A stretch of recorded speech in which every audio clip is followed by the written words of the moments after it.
ధైర్యంతో బతకాలి. పరిస్థితి ఎలా మారినా ఏం చెయ్యాలో తెలుసుకోవాలి. దానికన్ని ఏర్పాట్లు నేను చేశాను.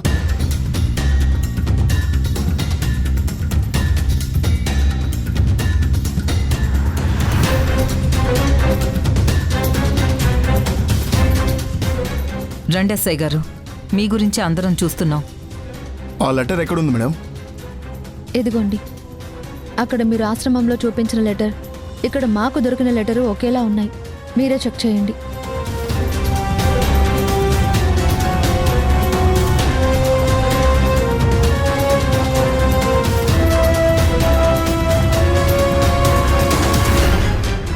కరెక్టే మేడం. హ్యాండ్ రైటింగ్లో కూడా ఏ తేడా లేదు అంటే ఇది ఎవరో ఒకే వ్యక్తి చాలా తెలివిగా పనిచేస్తున్నాడు. ఆడపిల్లలు ఇలా ఉత్తరం రాసిపెట్టి వాళ్ళు వెళ్ళిపోయారంటే అందరి దృష్టి అటే వెళ్తుంది. కిడ్నాప్ జరిగిందని తెలుసుకోలేరని చాలా తెలివిగా ప్లాన్ చేశారు.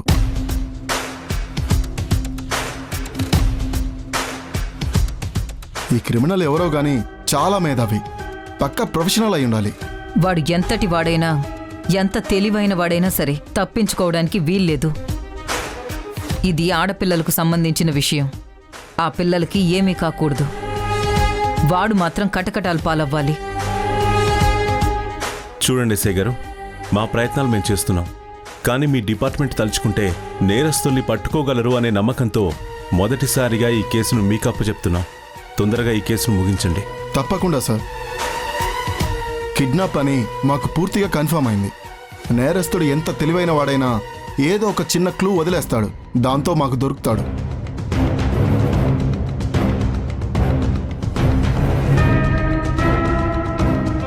ఆ అమ్మాయిల్ని సేఫ్గా అప్పగించే బాధ్యత మాది. మేము బయలుదేరుతాం సార్.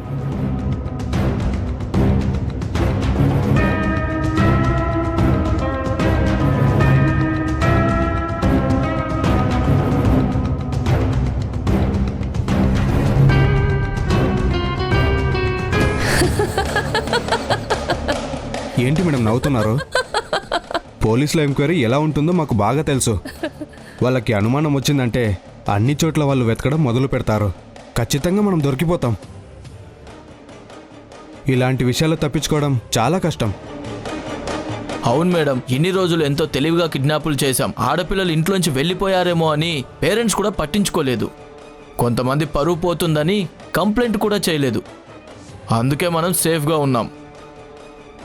కానీ ఇప్పుడు ఆ పరిస్థితి ఉండదేమో. చెప్పాను కదా, పరిస్థితులు ఎలా మారితే ఏం చెయ్యాలో నాకు ముందే తెలుసని. అందుకే నిన్న రాత్రి ఒక మంచి పని చేశాను.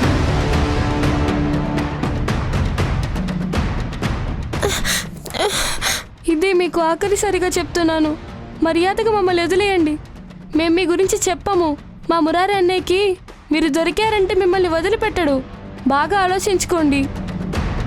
మీకు దండం పెడతాను, దయచేసి మమ్మల్ని వదిలేయండి. పులి నోటికి జింక చిక్కాక ఎంత వేడుకున్నా కనికరించదు. ఇప్పుడు మీ పరిస్థితి కూడా అదే. ఒకరు బెదిరించినా నేను భయపడను. ఇంకొకరు కన్నీళ్లు పెట్టుకున్నా నేనస్సలు కరగను. చెప్పాను కదా, మీ మీద కోట్లు సంపాదించాలని.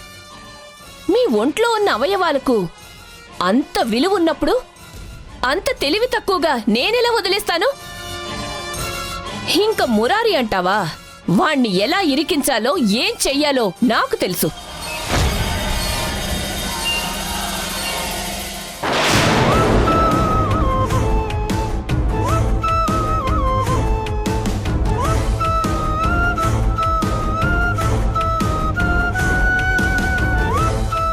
ఏంటి మేడం, అవి తీసుకొని ఏం చేశారు? ఏం చెయ్యాలో అదే చేశాను. ఇప్పుడు నేను చేసిన పనికి రిజల్ట్ కనిపిస్తుంది చూడండి. ఒక నిమిషం ఆగండి.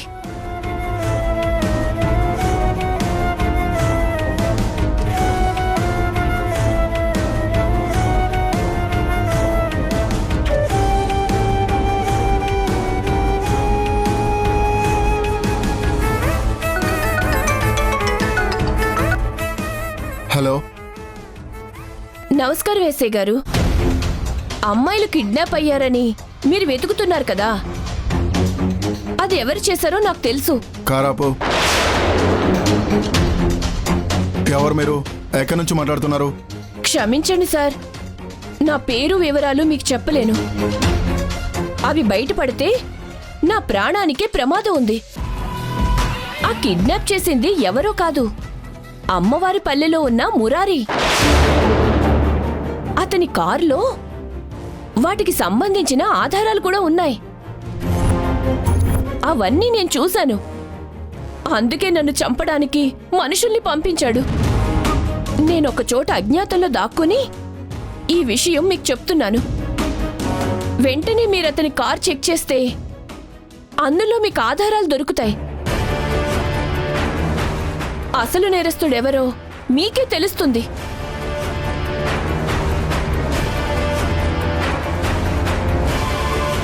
జీప్ వెనక్కి తిప్పు.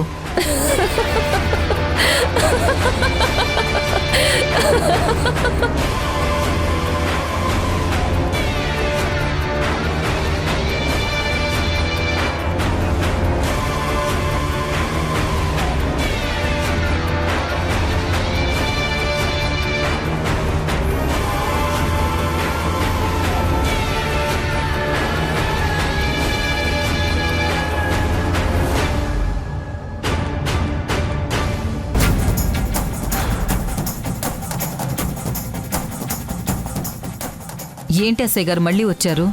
మేడం, అసలు నేరస్తుడు ఎవరు అనే దాని గురించి మాకు క్లూ దొరికింది. అవునా? ఎవరో చెప్పండి, నేను కూడా వస్తాను. చెప్తాను. ముందు మీ కార్ చెక్ చేయాలి.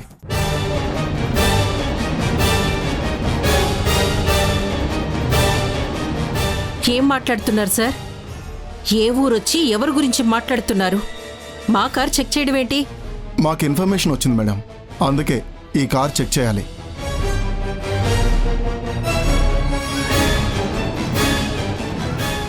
కిడ్నాప్ జరిగిందని నేనే చెప్పాను.